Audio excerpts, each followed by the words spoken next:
Hi, this is Rachel, your fantasy princess of RotoExperts.com.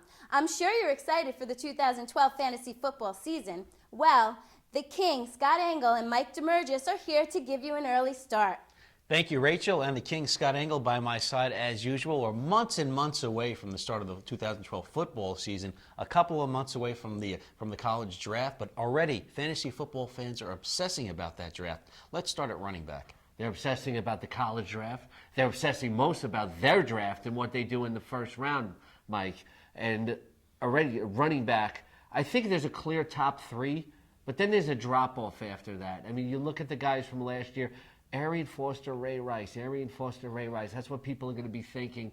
And I slightly lean in the direction of Rice because he's been more durable. Both these guys are very versatile, and they score a lot of touchdowns. I don't think you can go wrong either way with Foster or Rice. Then the clear number 3 after that is LaShawn McCoy, somebody who I was able to draft at number 7 or number 8 last year. The guy is definitely going in the top 4 or 5 in every draft this year. McCoy was a touchdown machine. In terms of consistency for touchdowns from weeks 1 through 15, you pretty much couldn't beat LaShawn McCoy. But then there's a drop-off after that. Matt Forte should be healthy, but Matt Forte doesn't get in the end zone enough. Ryan Matthews, durability is a factor. Marshawn Lynch had a terrific 10-game stretch, Mike, towards the end of the season. But can he do that again over a full season?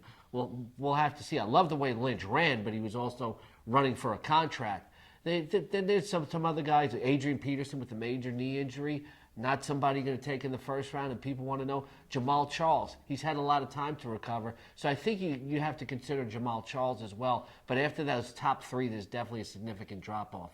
Okay, let's move to quarterback. Certainly, it's a quarterback league now, as we know, with the success of Aaron Rodgers, Drew Brees, Tom Brady, and the likes. Eli Manning, of course, now one of the elite quarterbacks. Who do you like at quarterback next year? Well, the only guys that I would actually target in the first round was focusing specifically on the first round because that's what everybody obsesses over.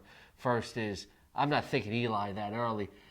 Aaron Rodgers, I say if those top 3 running backs are off the board, why not take him at number 4? Because it's proven excellence at a high level. You know what you're getting with Aaron Rodgers. It's such a safe pick for high-quality production. And Drew Brees, not far behind. I mean, you have to love him for so many years. Consistently high production at that excellent level. Drew Brees and Aaron Rodgers go in the first round.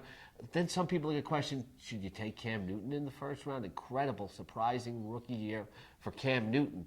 But in the second year, can he really do it again? Defenses are going to have more film on him. You know, sometime in that second year, there's something of a regression. Cam Newton maybe late in the first round. I can't blame anybody for doing it, but personally, I can't see myself doing it. Let's move to wide receiver. Last year at this time, Victor Cruz was a nobody. Well, who could possibly be your next Victor Cruz come next year? Well, I'm not going to get focused on that just yet. Where would you take Victor Cruz now? Where would I take Victor Cruz this year? Draft, I would probably take him 4th round. Mm-hmm. You know, there's kind of you know, the question, can he do it again? Like Victor Cruz and Jordy Nelson. You compare the two of them, Jordy Nelson has a little bit more of a track record there. The only wide receiver I would actually consider in the first round is Calvin Johnson. He's in a class by himself at number 1. It's like you break fantasy football wide receivers into tiers. Calvin Johnson, tier 1. Then you go tier 2. Everybody else. You know, as far as who's going to break out, I think Torrey Smith is going to continue to ascend next year.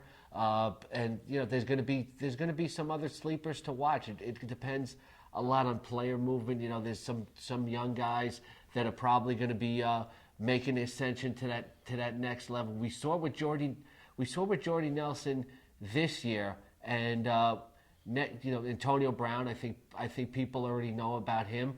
You know, as we go through the offseason here with these videos, you know, we're going to identify some sleepers as well. But for right now, I want to focus more on those early rounds. And we see the rise of the tight end again this year. In the last couple of years, really, it's almost getting back to the 80s when tight ends really dominated. Let's look at the tight end position. Nobody's ever dominated the tight end position statistically, though, like Rob Gronkowski and Jimmy Graham did this past year. Gronkowski is like a Randy Moss of tight ends almost, if you will. I've heard people call him that. The amount of touchdowns is just incredible. And Jimmy Graham it's scary. He's not that experienced is what he does. He might only get better.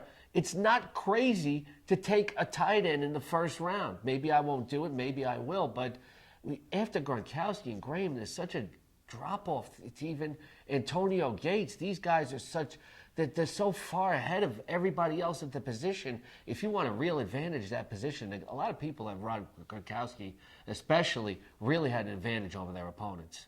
Okay, he's a King Scott Engel with all the analysis. Now back to Rachel. Thanks a lot, Scott and Mike. For more information and analysis, register for the New Year Round exclusive Edge package on RotoExperts.com. Look for the X, the mark of fantasy excellence.